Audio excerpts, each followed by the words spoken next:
Buenos días y muchas gracias por haberme permitido participar en este Congreso Internacional sobre el Mundo Árabe y Occidente.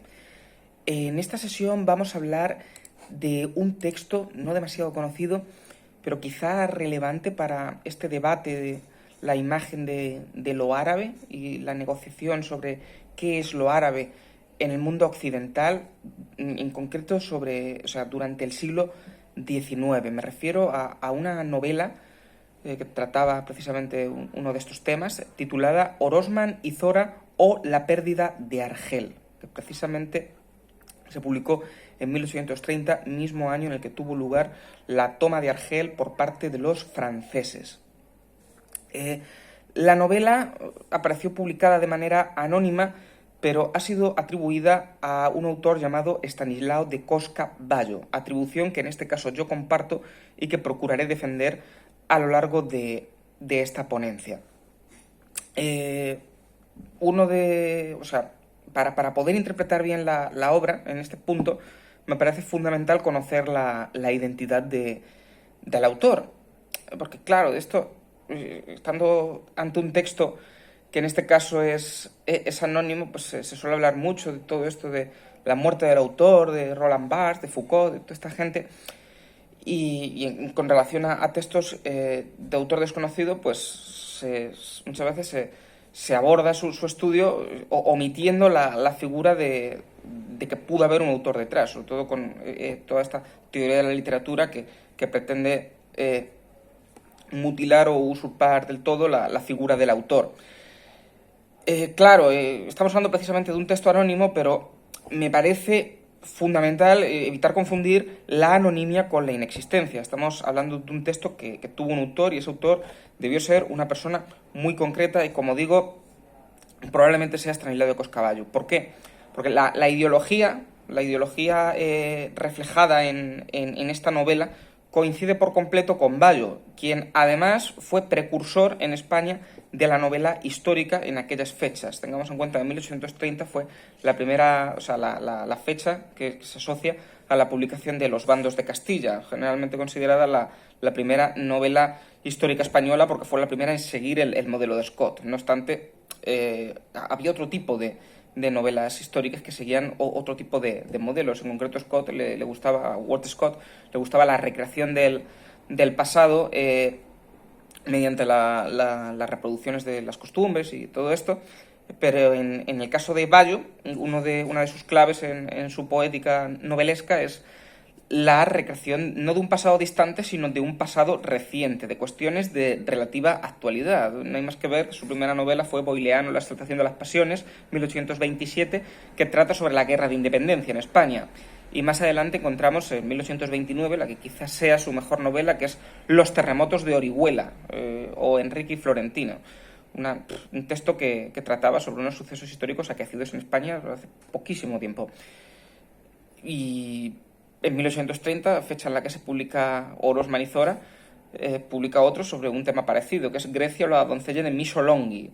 También trata sobre este tema de las luchas en el mundo árabe en la época contemporánea, en concreto sobre las guerras que hubo en Grecia.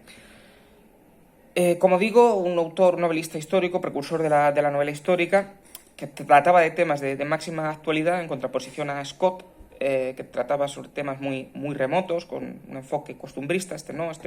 El costumbrismo hasta cierto punto lo omitía, y todo lo contrario, intentaba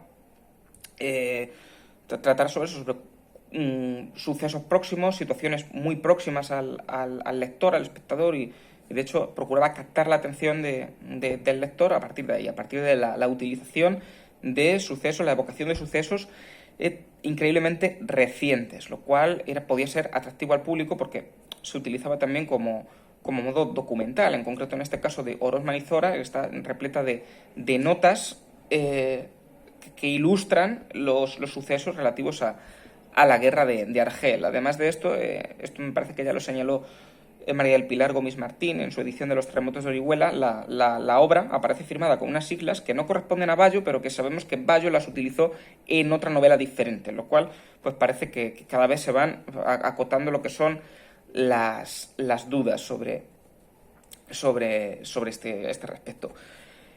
A ello se le añaden dos motivos de peso por los que considerar que esta novela es de Bayo, sobre todo en relación a su ideología. El primero de estos motivos es el rechazo o la minusvaloración de lo árabe, como más adelante veremos, y por otro lado también el rechazo hasta cierto punto, en este caso algo más velado, de lo francés. Tengamos en cuenta que en estos años se empieza a configurar el nacionalismo español y se concibe a España como aquello que se construye contra lo árabe, pero también contra lo francés. Y esto en esta novela se ve bastante bien, ¿no? Ese rechazo tanto al mundo árabe como al mundo francés. Sobre el rechazo de Bayo hacia el mundo árabe, yo ya hablé de esto en otro momento, y hay también una publicación mía sobre este tema, que por lo general se ha asociado a Bayo dentro del cómputo de novelistas, de escritores románticos, que vieron en lo árabe un reflejo de la causa liberal. Porque, claro, los árabes en España habían sido derrotados y vencidos, y eso recordaba mucho a los propios liberales que a principios del siglo XIX pues, también habían sentido esa derrota por parte del régimen de Fernando VII. No obstante, esto es hasta cierto punto inexacto, porque Bayo dentro de los liberales es un liberal muy moderado, y en concreto en esa novela que se suele citar, la de los expatriados o Zulema y Gazul, que yo mismo he analizado en el trabajo ya mencionado, pues lo que se ve es una defensa de lo árabe de manera relativa. Habla evidentemente de lo injusto que fue la destrucción generada por los cristianos hacia muchos árabes, pero en todo caso se ven a los cristianos como los portadores de la religión adecuada, y los árabes se les atribuye una serie de tópicos, de fanáticos, etcétera, etcétera. Se les intenta desacreditar. De hecho, los árabes protagonistas, digamos, son los árabes más moderados, que quieren evitar la guerra, que quieren estar en paz con los cristianos, siendo los otros pues los antagonistas de la novela, más incluso que los propios cristianos. Esto es importante.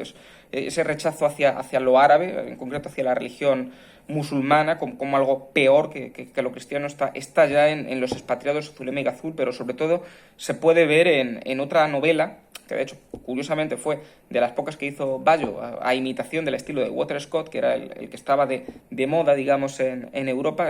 Publicó La conquista de Valencia por el Cid en 1831. Y claro, habla del Cid, de un héroe nacional, lo pone como el bueno, como el que está portavoz de la virtud moral, y los árabes, pues, gente muy mala que merece ser conquistada por el Cid y ser cristianizada. Esto se ve claramente en la obra de Bayo, y aquí también. Aquí en esta obra también se ve todo esto. Se defiende en todo momento que los franceses tengan que conquistar a los árabes, porque se considera insistentemente, por afirmaciones del narrador y por los propios sucesos de la novela, que Argel, Turquía, es una nación bárbara que hace daño a los demás y que debe ser reprimida y debe ser conquistada. De hecho, en el solo prólogo se hacen comentarios tal como el que voy a leer ahora mismo. No parece sino que el alto destino tuviera reservado este glorioso triunfo para hacer brillar perpetuamente la corona del monarca que tal idea concibiera, la de conquistar Argel, pues en medio de un reinado borrascoso y turbulento supo sujetar a los bárbaros argelinos y libertar al mundo de sus infames piraterías. Claro, este punto de vista totalmente colonialista, que evidentemente hegemónico, pero agrega un matiz distinto al de la novela del año siguiente, el de la conquista de Valencia por el Cid, porque en el caso de la conquista de Valencia está legitimando lo que es España como nación. Tengamos en cuenta que el nacionalismo surge siempre a partir de la legitimación de un Estado ya existente o la demanda de uno que está por existir. En el caso de la conquista de Valencia por el Cid, pues legitimación de España y de una España cristiana en la que no tiene cabida lo musulmán. Esto, como digo, es en la siguiente novela, pero en este caso estamos hablando de otro punto de vista distinto, porque entronca con el colonialismo del siglo XIX y justifica que se colonicen civilizaciones árabes, en este caso la de Argel, porque insisten que es una civilización bárbara, inferior, etcétera, etcétera. No obstante, hay aquí un importante matiz, porque claro, la conquista de Valencia por el Cid, quienes conquistan a los árabes son los españoles, y Bayo, como digo, está inscrito al nacionalismo español que surgió en el siglo XIX. Sin embargo, en esta novela no hay más que ver el título, sobre todo en comparación con el de la novela del Cid. porque la novela del Cid es la conquista de Valencia por el Cid, poniendo énfasis en que la conquista, en que la ciudad de Valencia es tomada por los cristianos como algo bueno. Sin embargo, en este caso habla de la pérdida de Argel, no de la conquista de Argel, porque podría hablar de la conquista de Argel por los franceses, ¿no? Pues el título es Orosmán y Zora, poniendo los protagonistas son argelinos, musulmanes, Orosmán y Zora o la pérdida de Argel, poniendo el énfasis en la pérdida de Argel. Claro, estas obras, queramos o no, se prestaban a ser interpretadas en clave alegórica porque tenían muy reciente en España el tema de la guerra de independencia contra los franceses. Y como digo, el propio Bayo, su primera novela es sobre la guerra de la independencia, en la que acusa al ejército francés de ser despótico, de tener una serie de vicios por su la irreligiosidad que se le suele atribuir a Francia por su heterodoxia. Y que, bueno, en este punto Bayo siempre cargó en boileano, sobre todo, contra los franceses. En este caso es distinto porque estamos hablando de una época en la que en Francia se había restaurado la monarquía. Bayo profesaba una fuerte ideología antinapoleónica, pero como en este caso el que llevó a cabo la conquista de Argel fue un rey, no tenía nada que ver con Napoleón en este punto, que luego, más adelante, cuando se tomó Argel, pues Napoleón III, cuando llegó al poder, contribuyó a gestionar ese tema. Pero en este caso, quien tomó Argel fue un rey, y en el propio prólogo habla también de un rey, no de Napoleón. Bayo en todo momento a quien se opone es a Napoleón. No obstante, el hecho de que se puedan trazar paralelismos con España, pues permite que el protagonista, Orosmán, el propio protagonista árabe, que en todo momento lo que pretende es defender a su país, aparezca retratado lleno de virtudes morales, pese a ser árabe y pese a que en todo momento hay un desprecio flagrante hacia los árabes como bárbaros. El protagonista en ese caso no, si bien es cierto que conviene admitir que en este caso la bondad atribuida al protagonista se debe a que al comienzo de la novela, por motivos que no vienen al caso referir, hace un viaje a través de Europa, y eso, digamos, que lo civiliza, recurriendo de nuevo al tópico de la Europa civilizadora, del occidente civilizador, portador de virtudes morales que la gente de civilizaciones como esta no pueden tener de por sí, de acuerdo con la imaginería hegemónica y de acuerdo con todo este occidentalismo racista que se estaba consolidando en el siglo XIX. Sobre todo el concepto de raza, que más adelante se desarrollaría llegaría a España, y todos los escritores estos románticos y los novelistas pues apelarían a él para justificar sus posiciones morales. Pero aquí, como digo, lo que me interesa es señalar el paralelismo que se podía trazar entre la pérdida de Argel por los franceses y la pérdida de España por los franceses que hubo en, como digo, el siglo XIX mismo también. Claro, queramos que no, esos dos acontecimientos son historia reciente. Y en concreto me parece interesante destacar el fragmento que voy a leer a continuación, en el que Orosmán, el protagonista, le comenta a uno de sus superiores cómo deben actuar para enfrentarse a los franceses. Y dice lo siguiente: el desembarco se ha verificado ya, y aunque el golpe más importante no se haya logrado, la causa, sin embargo, no está perdida. A vuestra Alteza le sobran recursos para batir a este puñado de hombres. Vuestras tesorerías están cargadas de oro y plata. Levántese más a la nación, y que cada vasallo sea un soldado. ¡Ah, señor!